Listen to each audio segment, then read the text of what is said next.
Holi special आज मी बनवते मीठी मटरी। तर इथे मी घेतलेला आहे मैदा, 1 वाटी मैदा घ्यायचा आहे।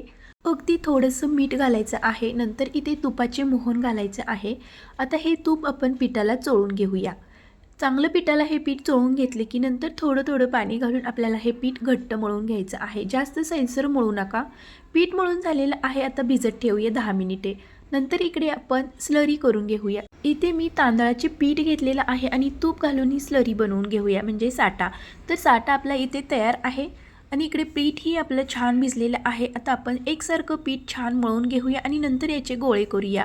इथे सर्व गोळे केलेले आहेत। आता पोळपाटावरती आपण पुऱ्या लाटूया। तर पातळ अशा पुऱ्या लाटायच्या आहेत। छोट्या आकारामध्ये इथे मी पुऱ्या लाटून घेतलेल्या आहेत। आता स्लरी लावूया। स्लरी लावून झाल्यानंतर इथे आपण कॉर्नफ्लोअरवरती किंवा तांदळाचे पीठ किंवा मैदा भरभरायचा आहे। चाकूने असे कट द्यायचे आहेत आणि मधोमध आणि अशी सुळी करायची आहेत।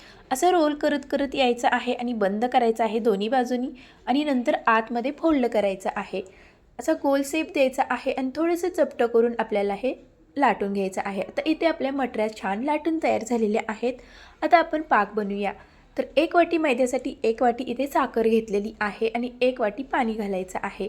आपण जसा गुलाबजामुनचा पाक बनवतो त्याच पद्धतीने इथे आपल्याला पाक बनवायचा आहे। थोडासा चिकट झाला की समजावे की पाक तयार झालेला आहे। इथे थोडीशी इलायची पावडर घालायची आहे आणि गॅसची फ्लेम बंद करायची आहे। इकडे गरम तेलामध्ये आता आपण या मटऱ्या तळून घेऊया। गॅसची फ्लेम मीडियम ठेवायची आहे आणि वरती असं तेल शिंपडत आपल्याला ह्या मटऱ्यात छान तळून घ्यायच्या आहेत। गोल्डन कलर आला की ह्या मटऱ्या काढून घ्यायच्या आहेत। खूप छान लेयर्सवाल्या ह्या मटऱ्या तयार झालेल्या आहेत आणि कोमट पाकामध्ये आपण ह्या मटऱ्या बुडवून काढलेल्या आहेत। तर इथे सर्व आपल्या होळी स्पेशल मटऱ्या तयार झालेल्या आहेत। आवडीप्रमाणे तुम्ही इथे ड्रायफ्रूट्सने गार्निशिंग करू शकता। आतून रसभरीत आणि वरतून कुरकुरीत खूप टेस्टी झालेली आहे। भरपूर लेयर्स पडतात। तर ही प्रोसेस सेम खाज्यासारखीच आहे आणि होळीनिमित्त ही रेसिपी मी बनवलेली आहे। कशी वाटली, आवडल्यास लाईक नक्की करा। थँक्यू।